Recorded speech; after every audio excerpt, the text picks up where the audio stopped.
Hey physics students. So at the beginning of physics class, I like to have a lesson about what is physics.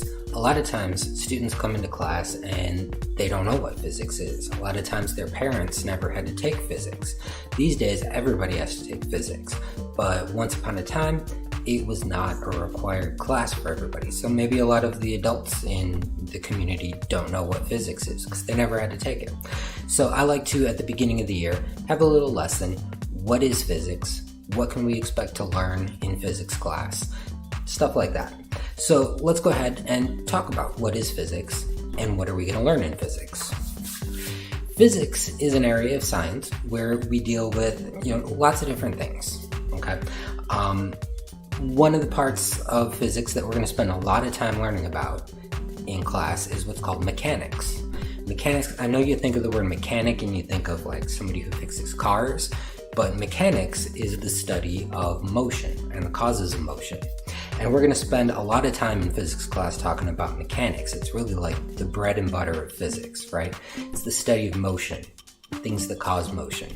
And, by studying motion, we can predict where things are going to end up after they move. We can predict, how much time is it going to take for something to get someplace, all kinds of different things.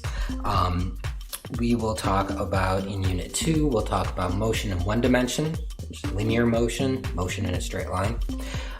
We'll talk about, in Unit 3, two-dimensional motion, which is projectile motion. In Unit 4, we'll talk about forces and vectors and the laws of motion. We'll talk about later energy, kinetic energy, potential energy.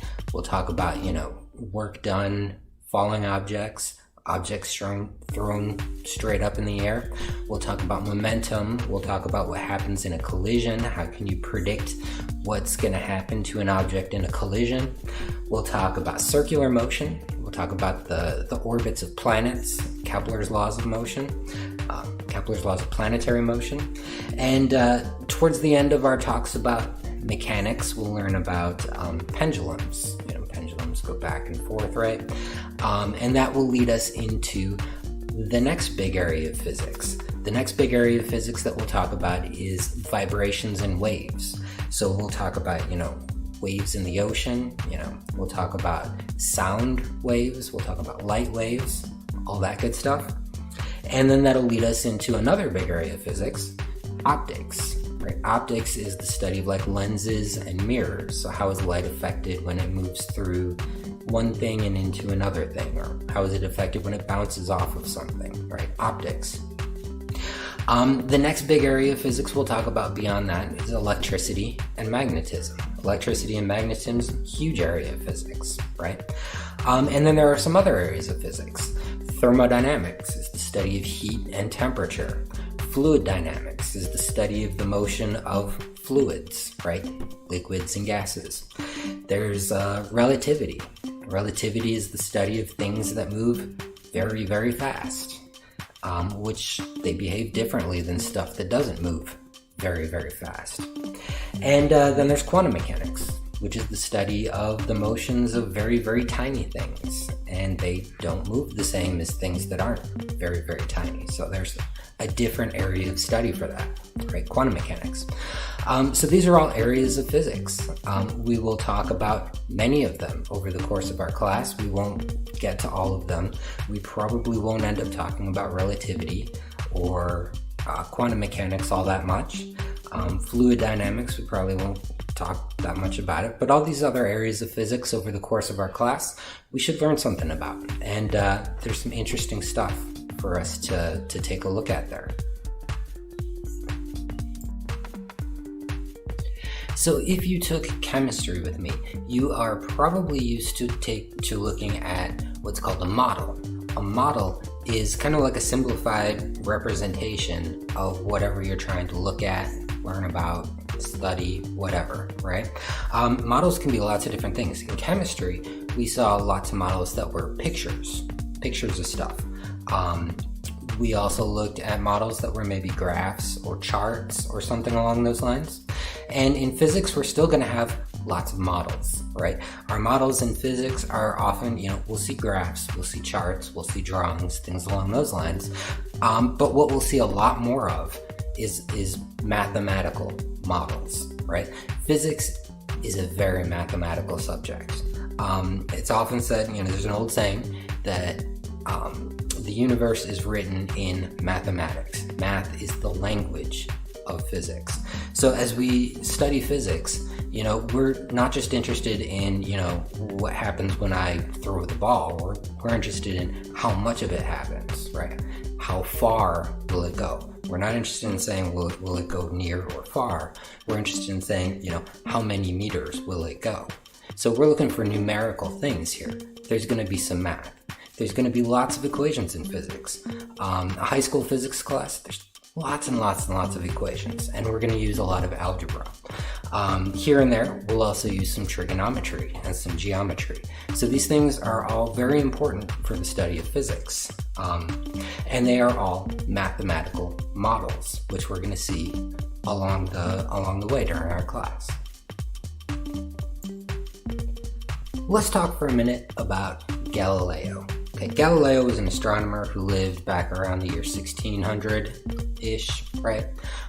Galileo might have been one of the first people you could call a physicist, right? He developed models, he came up with hypotheses, he tested them, did a lot of that kind of stuff. Very interesting character.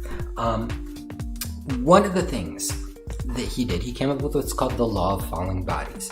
When you think about falling objects, okay, and it's kind of surprising that before, this time period, nobody really knew the answer to this question. If I were to take a heavy object and a light object, and I were to drop them both at the same time, from the same height, which one would strike the ground first? Seems like a pretty simple thing. Let me get a heavy thing and a light thing, drop them at the same time from the same height, and see what happens, right? But back then, I guess nobody had ever done it before or something, right? What Galileo did is he came up with a model, and he came up with a hypothesis, and then he tested it. He thought about this. He thought about it this way. Let's say I have 2 bricks. I don't have 2 bricks. I have 2 tennis balls, but let's say we had 2 bricks. This is the picture that I have, okay? He has a heavy brick and a light brick, and he's going to drop them both at the same time. Wants to know what's going to happen. Let's say that the heavy one falls faster. What would happen if I tied the 2 bricks together? If I tied the 2 bricks together and dropped them both at the same time, if the heavy one falls faster, then it's going to fall down, right? And the rope that they're tied together with will pull the lighter one, so it will fall faster than it normally would. But it would also, the lighter one would pull back up on the heavy one to make it fall slower than it normally would, right? So if the heavy one falls faster, they should end up falling some speed in between what they would normally do. But if you tie them together, then the 2 of them tied together are heavier than the heavy one. So then they should fall faster than the heavy one. So this is a weird situation. This is a contradiction. Which one is going to happen, right? Are they going to fall at some speed in between the 2? Or are they going to fall at some speed faster than the heavy one, right? So which is it going to be? It can't be that the heavy one falls faster, because we end up with a contradiction there. What if the lighter one is going to fall faster? Well, you end up with the same contradiction. Okay, the lighter one will pull on the heavier one, and they'll end up at some speed in between. And then the 2 of them together would be slower than the slower one, because they'd be, heavier than the heavy one. So you end up with the same contradiction. So if the heavy one falls faster, you end up with a contradiction in logic. If the lighter one falls faster, you end up with a contradiction in logic. So which is it going to be?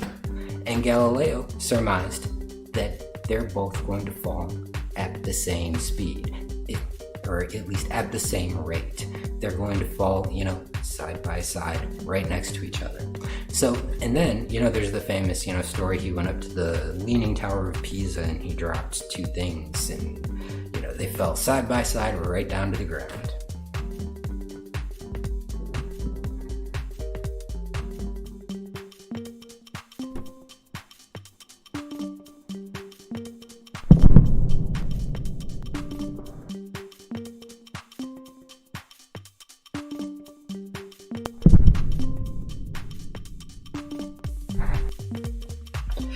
you say, wait a minute, Mr. McQuinn, I have dropped heavy things and light things, and sometimes that heavy thing really does fall faster.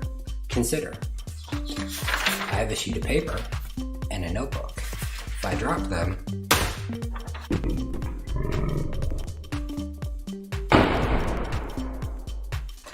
that notebook really does fall faster. Why is that? Well, there's something else going on. It's not just two falling objects. There's something going on called air resistance, right? That sheet of paper is exposed to the air resistance much more than the notebook is, right? And so the air resistance causes it to not fall as fast as it otherwise would. If you were to consider, take the sheet of paper and place it on top of the notebook, so it's not exposed to the air underneath it,